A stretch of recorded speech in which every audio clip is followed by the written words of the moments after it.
Hello, Omar. My name's Ben. Do you mind if I examine your back? No. Can I ask you to stand up, please, and face me? With the patient standing and adequately exposed, inspect from in front, the side and from behind. Note any deformity, for example, abnormal curvature.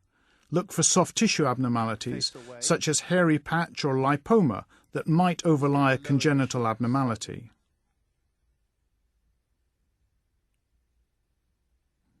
I'm now going to feel down your back. Let me know if it's sore anywhere.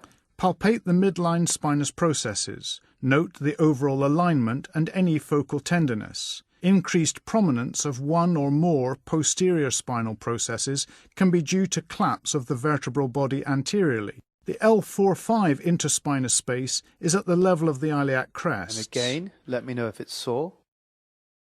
Feel for tenderness in the paraspinal muscles. You may also notice areas of increased tone.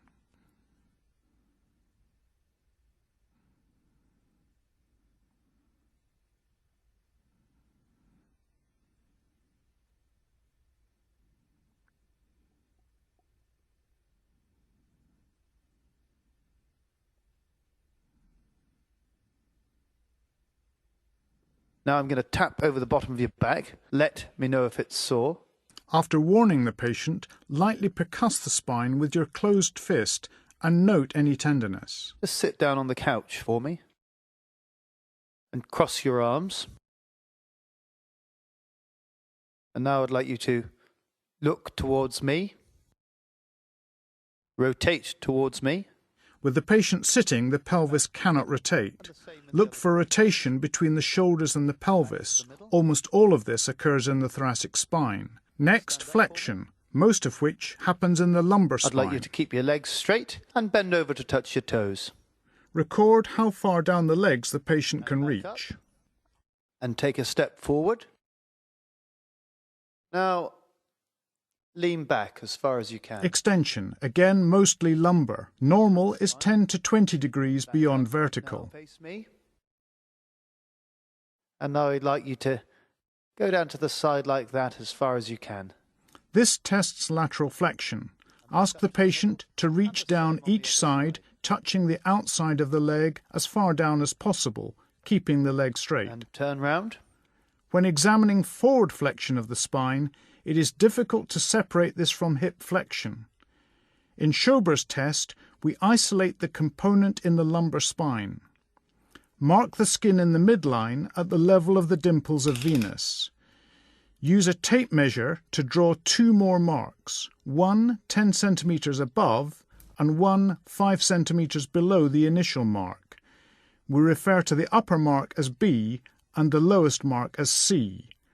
Place the end of the tape measure on the uppermost mark B and ask the patient to bend forward and touch their toes. Now keeping your legs straight, bend over to touch your toes. The distance between B and C should increase from 15 centimeters to more than 20 centimeters. Now we move on to the straight leg raise to test for tension in the L4, 5 and S1 nerve roots. With the patient lying supine, lift the foot to flex the hip passively, keeping the knee straight. Tell me if you get any pain at any stage. Determine if there is a limit caused by pain in the thigh or leg. It's normal to reach 80 or 90 degrees from the couch. If a limit is reached, support the limb just below the limit. I'm just going to bring your foot up. Let me know if that causes any discomfort. Pain due to nerve root tension should be reproduced by dorsiflexing the foot. For the tibial nerve stretch test, flex the knee and hip. I'm now going to bring the leg up again. Then gently extend the knee so that the tibial nerve bowstrings across the popliteal fossa. Let me know if it's painful. Press over the hamstring tendons at either side. Is that sore? No. And then over the nerve in the middle of the fossa.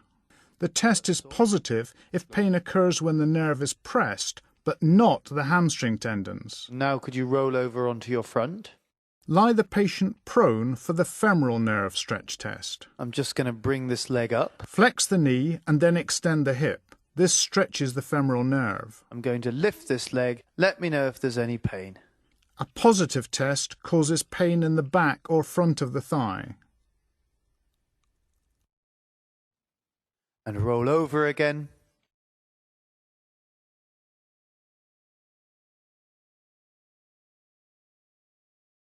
Thank you very much.